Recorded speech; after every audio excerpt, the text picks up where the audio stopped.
Era uma vez um jovem chamado Pedro, que desde cedo sentia um vazio interior, uma sede que não era saciada por água ou comida, mas por algo mais profundo. Ele percebeu que esse anseio era de natureza espiritual e decidiu buscar a verdade, se conectar com seu ser, algo que completaria sua alma. Com essa intenção, Pedro partiu em uma jornada para aprender com mestres espirituais e buscadores da verdade. O primeiro mestre que encontrou foi Gabriel, um cristão contemplativo cuja visão sobre a fé cristã divergia muito do convencional. Gabriel ensinava que as palavras de Jesus eram para ser vividas como um caminho de purificação da mente e do coração. A verdadeira comunhão com Deus, dizia ele, é encontrada no silêncio e na introspecção, não em rituais exteriores. Pedro aproximou-se de Gabriel com a esperança de saciar sua sede espiritual e perguntou: qual é o propósito do ser humano na Terra? Gabriel olhou para Pedro e respondeu: Pedro, o propósito do ser humano é ir além da mera sobrevivência física, é realizar uma união íntima com o divino. Estamos aqui para descobrir Deus em todas as coisas e encontrar Deus dentro de nós, buscando enxergar além das aparências externas e perceber a presença sagrada que sustenta e permeia toda a criação. Nossa vida é um convite constante para despertar para essa realidade, para viver conscientemente na presença de Deus, que é amor puro e transbordante. Assim, crescemos em amor e sabedoria, espelhando a luz de Cristo, que é a verdadeira luz do mundo. Em cada ato de amor, cada momento de silêncio, cada encontro com o outro, Deus se revela. E na quietude da alma, aprendemos a ouvir a voz sutil do Espírito, guiando-nos de volta ao nosso verdadeiro lar, ao coração de Deus, onde encontramos nosso propósito último e nossa alegria mais completa.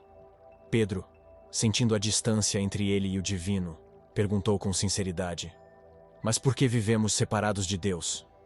Gabriel, com a calma de quem entende a profundidade da pergunta, respondeu: vivemos nesta separação não por um capricho divino, mas pelo esquecimento da nossa verdadeira identidade.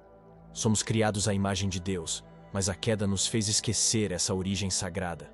A consciência humana, desde então, tornou-se como um jardim, onde as ervas daninhas do ego cresceram selvagens, sufocando o crescimento de nossa natureza espiritual. Essas ervas daninhas, continuou ele, são as falsas identidades, os desejos inautênticos e as percepções errôneas que nos confundem. Elas obscurecem a verdade de quem somos, seres feitos para a comunhão com o Criador. A purificação dessa confusão mental é a nossa grande tarefa. Devemos cultivar nosso jardim interior com vigilância e devoção, arrancando as ervas daninhas de dúvida e medo, para que a flor da consciência divina possa novamente florescer. Este trabalho requer paciência e a graça de Deus. Gabriel concluiu, olhando para Pedro com uma mistura de compaixão e esperança. E na nossa persistência, e através da nossa prática espiritual, redescobrimos o caminho de volta para a comunhão íntima com o Pai, que está sempre nos esperando, pronto para nos receber de volta em seu abraço amoroso. Gabriel percebeu a sede de compreensão em Pedro e decidiu usar uma parábola para ilustrar a condição humana após a queda da consciência. Antes da queda, começou Gabriel, Adão, que representava a humanidade, vivia em um estado de graça, em plena comunhão com Deus. Conhecia sua verdadeira natureza e vivia em harmonia com o Criador e a criação. Naqueles dias, a felicidade não era procurada, ela simplesmente era, emanando da íntima relação com Deus. Mas então, houve a desobediência e queda da consciência, e assim começou a mudança da mente do homem. Imagine um lago claro e tranquilo, que reflete perfeitamente a luz do sol e as estrelas. Este lago é a mente pura do homem, refletindo a Deus. Então, gota a gota, as águas começaram a ser perturbadas pelos desejos por experiências sensoriais, cada gota representando um pensamento ou desejo voltado para a matéria, não para o espírito. Com estas perturbações, o reflexo se distorceu, e o ego emergiu como uma identidade separada de sua fonte. O homem começou a procurar a felicidade nos prazeres do mundo, esquecendo-se da alegria interior que vem de Deus. Este foi o início do mal na humanidade. Um mal que não é uma força externa, mas uma consequência do esquecimento da comunhão com Deus e do desejo desenfreado. A mente humana, antes um santuário de paz, tornou-se um campo de batalha onde as ervas daninhas do ego sufocam a flora de nossa verdadeira identidade. E o pecado original é esse desvio. O ponto em que nos afastamos do caminho direto para Deus, enganados pela ilusão de que a felicidade pode ser encontrada fora de nossa essência espiritual. Pedro escutou atentamente, visualizando a imagem do lago em sua mente. Então, o que devemos fazer para retornar ao estado de comunhão com Deus? Perguntou ele. A resposta, disse Gabriel, está na prática da contemplação e na purificação de nossos pensamentos e emoções. Assim como o jardineiro remove as ervas daninhas para restaurar a beleza do jardim, devemos remover as ilusões do ego para reencontrar a paz e a harmonia inerentes ao nosso ser. Através da oração, do silêncio e do jejum, como Jesus ensinou, podemos redescobrir o caminho de volta para a casa do Pai.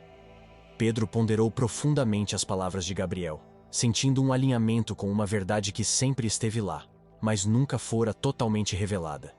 Ele repetiu sua pergunta para reafirmar sua compreensão. Então, a única coisa que nos afasta da felicidade que vem de Deus, e por consequência, nosso distanciamento de Deus, seria esse ego e a constante busca por satisfações externas, ao invés de buscarmos no silêncio a presença divina do nosso ser. Gabriel assentiu, e Pedro, com uma nova onda de curiosidade, perguntou: mas por que isso tudo parece ser tão diferente do que eu entendia na pregação na igreja? Isso tem base na Bíblia? Onde posso encontrar esse entendimento por lá? Gabriel respondeu: as verdades espirituais são muitas vezes veladas em simbolismos e parábolas na Bíblia, e podem ser interpretadas de várias maneiras. O que te ensino aqui está em harmonia com as Escrituras, mas requer uma leitura mais introspectiva da palavra de Deus. Por exemplo, Gabriel continuou, quando Jesus fala sobre o reino de Deus, ele frequentemente se refere a um estado de consciência espiritual, não a um lugar físico. Em Lucas 17:21, ele diz: o reino de Deus está dentro de vós.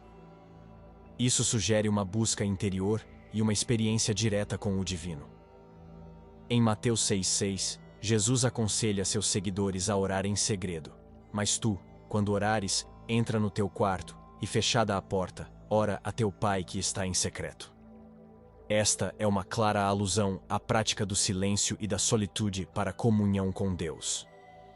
Além disso, ele acrescentou, Paulo fala sobre a transformação da mente em Romanos 12:2, onde ele instrui os fiéis a não se conformarem com este mundo, mas transformarem-se pela renovação da sua mente.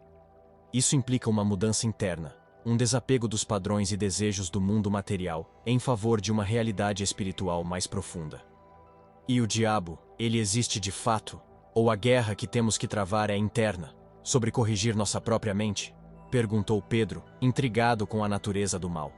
Gabriel respondeu com uma história. Quando Jesus foi tentado no deserto, ele enfrentou o Satanás, que significa o oponente, uma personificação de seu próprio ego e das tentações que todos nós enfrentamos. A batalha é interna, lutamos para superar as ilusões e os desejos egoístas que nos separam de Deus. Pedro, cada vez mais envolvido na conversa, questionou sobre a centralidade de Jesus nesse processo. Jesus é a verdade e o caminho porque ele demonstrou, com sua vida, o processo de unificação com Deus. As práticas de isolar-se, jejuar e orar eram métodos para silenciar o ruído do mundo e sintonizar-se com a divina presença, ensinou Gabriel. E com um brilho nos olhos, Pedro questionou o que aconteceria ao homem quando ele alcançasse esse estado de comunhão. Quando atingimos essa comunhão, Gabriel declarou, nos tornamos luz do mundo, como Jesus disse.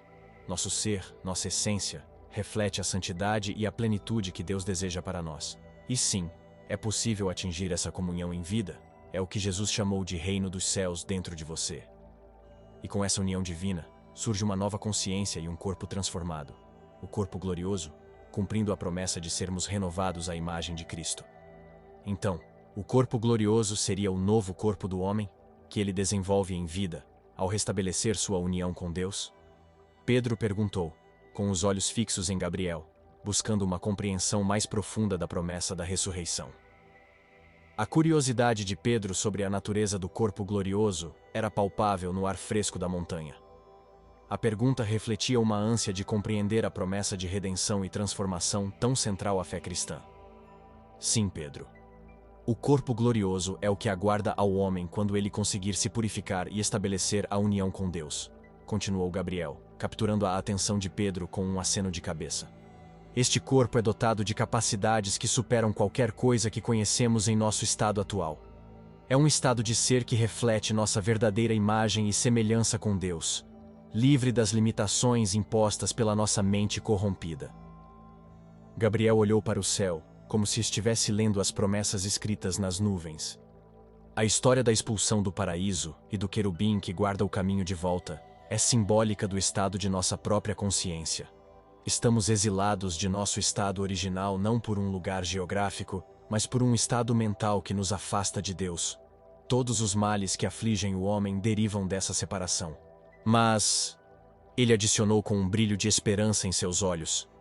Quando nos resolvemos internamente e passamos pelo processo de redenção de nossa mente, começamos a refletir a plenitude divina que sempre foi nossa herança. O querubim com a espada flamejante é a nossa própria resistência ao progresso espiritual, um lembrete de que somente os puros de coração podem reentrar no jardim. Assim como foi mencionado no Apocalipse, Gabriel concluiu: aos vencedores será dado o direito de sentar no trono ao lado de Deus. Isso significa que aqueles que superarem as provações deste mundo e viverem segundo a verdade de sua essência, serão honrados com a mais alta comunhão e participação no governo do reino de Deus. A promessa do corpo glorioso é uma promessa de retorno total a essa glória original. As palavras de Gabriel deram a Pedro não apenas um consolo, mas também um desafio. Ele agora entendia que a jornada espiritual não era apenas sobre a busca por conhecimento, mas sobre a transformação interna que abre o caminho para a verdadeira redenção e glória prometida. Ele pausou para garantir que Pedro estava acompanhando e prosseguiu. Quando se fala da nova terra, falamos de um estado de ser renovado, um mundo transformado pela plena realização do reino de Deus. É uma visão em que o céu e a terra se unem, e a presença de Deus habita com os homens, como descrito em Apocalipse 21. Não se trata apenas de uma renovação física do planeta, mas de uma restauração da ordem divina em todos os aspectos da criação. Assim, continuou Gabriel, a renovação da mente é o começo desse processo. Ao purificarmos nossas mentes e corações ou pensamentos e emoções, começamos a viver como cidadãos dessa nova terra agora, refletindo os valores e a realidade do reino de Deus em nossas vidas diárias. É uma questão de já começar a viver a vida eterna em nossos atos e pensamentos, trazendo o futuro prometido de Deus para o presente. Pedro refletiu sobre isso, sentindo-se como se estivesse no limiar de uma nova compreensão, onde cada palavra de Gabriel ajudava a tecer a rica tapeçaria da salvação que ele havia apenas começado a explorar. Então, ao nos aproximarmos de Deus e nos transformarmos, ele disse lentamente, começamos a ver e a viver uma realidade que é tanto agora quanto ainda está por vir. Um reflexo do eterno no temporal. Exatamente, disse Gabriel, com um sorriso de aprovação. E quanto mais nos alinharmos com a vontade de Deus, mais começaremos a experimentar e manifestar essa realidade gloriosa, preparando-nos e ao mundo ao nosso redor para a plenitude que está para ser revelada. Com essas palavras, o entendimento floresceu no coração de Pedro, e ele percebeu que sua jornada não era apenas sobre alcançar um destino final, mas sobre cada passo que o moldava e preparava para viver na presença de Deus, começando aqui e agora.